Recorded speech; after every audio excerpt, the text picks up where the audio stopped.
Yun mga paps, meron akong i-share sa inyo. Ito yung Land Cruiser na ginagawa namin ni Chong Renz. Shout out. Yan, Land Cruiser V8 1VD. Dito kami yung kay Shipu EG. Yan. Maraming ano na to, maraming pinagdaanan ng sasakyan na ito. Ang issue nito ay hard starting, matagal talagang umandar. Talagang magsusunog ng starter bago umandar. So ngayon ang ginawa ko dito, nag-check lahat ng electrical injector, naging okay na siya. Kasi dati pag hinuhugot ito kahit isa lang dito, namamatay. Nung ating na-check yung electrical, nagawa natin ang kanyang supply ng ang tawag dito, calculator ba to? Yotator. Ano? Calculator, injector driver. So kayo nang nagawa natin, naging okay na siya. Hindi na siya namamatay pag naghuhut ka ng isang socket ng injector. Dahil gumagana na ito.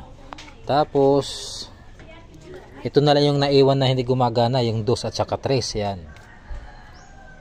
Ngayon ang ginawa ko para ma-confirm kung nasa loob nga yung sira, yung dalawang injector dito, yung 4 pinagpalit-palit ko ng pwesto. So ganun pa rin, hindi gumagana ang kanyang butas, yung dalawa, yung 2 at saka 3 sa gitna. Hindi pa rin siya gumagana. Ito hindi natin to ginamitan ng compression test dahil ang history daw ata nito parang nabaha daw o hindi natin alam. Kasi yung may-ari nito hindi rin alam ang history ng sasakyan ito, pero nang kanilang binuksan ito nung unang gumawa, panglima pala ay meron nga dang tubig sa butas na yan. So kaya hindi gumagana ng maayos ang kanyang 2 at saka 3. Talagang wala siyang reaction, patay talaga. So ngayon dito sa timing ay ito nga ay nakita na natin. Ano pala ito, yung mga unang gumawa pa noong unang panahon ng hapon, ay nakita nga natin yung kanyang silicone na hindi na orig. At saka may ano siya, may mga sariling marking na yung mga gumawa dito. Kita niyo naman. Yan. Ngayon aming tiniming kasi duda kami sa timing ito. Yan. Tama naman siya. Yan, tama yan. Nang tumapat ito, dito ko napansin. Yan. Naka-timing dito, bakit ito ay nakababa? Yan. Kasi andito ang kanyang ang kanyang camshaft sensor na andito. Dapat ito malapit, 'di ba? Kasi andito yung kanyang camshaft sensor eh. Kung titingnan mo dito sa likod, ang kanyang marka ay chupaps. Yan. Kita nyo. Kita nyo yan. Yan. Kita nyo. Tapat naman siya parehas, yung dalawang dot, magkadugtong naman siya. Ganon din dito sa kabila. Yung kanyang dalawang dot ay magkatapat din. Sana yun? Hindi ko makita. Ayun, yan.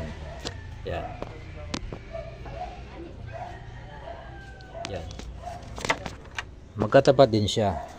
Kaya lang hindi ako kumbinsido dito sa timing na to. Kasi ang pinagtataka ko ay ito nga, bakit ito nakababa? 'Di ba? Pero umandar siya. Kaya lang matagal yung cranking tapos palyado. Dito ko nagtataka mga paps. Naka-timing na dito. Naka-timing. Pero dito nakababa. 'Di ba? Yan. Dapat sabi ko kanina, dapat ito ay nasa taas. Kasi andito ang kanyang cam sensor para pagka ikot mahagi pa yung sensor, andar agad. Pag dito malayo, matagal, 'di ba? So ito ay mali ito. Paniguradong mali yan. Kasi andito sa baba dapat nandito malapit yan eh. Kasi kung makikita niyo mga paps, dito sa likod, yan. Dahil sa likod na yan, dito, meron pa siyang ibang markahan dito na single dot. Yan. Single dot siya. Meron dito single dot. Dito yung sa baba single dot. So ngayon ang gagawin natin ay ating pagpapalitin ng kanyang timing. Yung dati naka-timing yung 4 na dot niyan. 4 na dot magkaano siya. Ngayon babaguhin natin yung single dot yun natin pagtatagpuin ng tadhana mga paps. Ganun din dito sa kabila para ito ay mapunta sa ibabaw.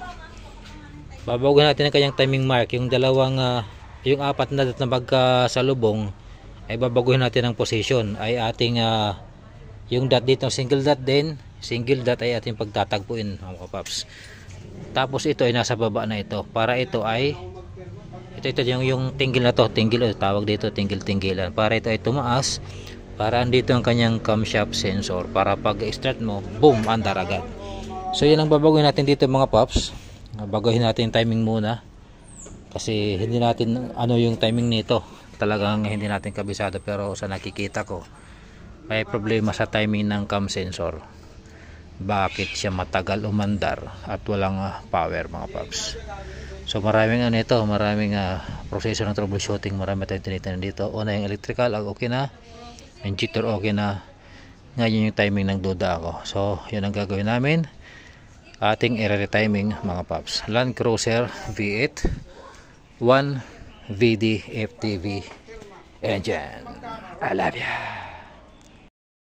Ayan, tapos na namin ma-assemble yung na-retiming natin. Ngayon check natin kung one click na lang. Sige partner, start. Start. Partner, start. Yun, papandarin na natin, tingnan natin kung yun, andar na. Hindi na mahirap andarin. Ayun o, diba? Hindi na mausok. Yan, umandar na. Andar na. Andar na yan mga paps. So, yun lang ang naging nito, timing lang. Ayun, papandarin na lang to. Gagamit-gamitin para lumapat lahat, mag-resetting lahat ng ano man dapat mag-set. Gaya ng sa injector mga paps. So, yun lang. Yun lang ating share sa araw na ito mga paps.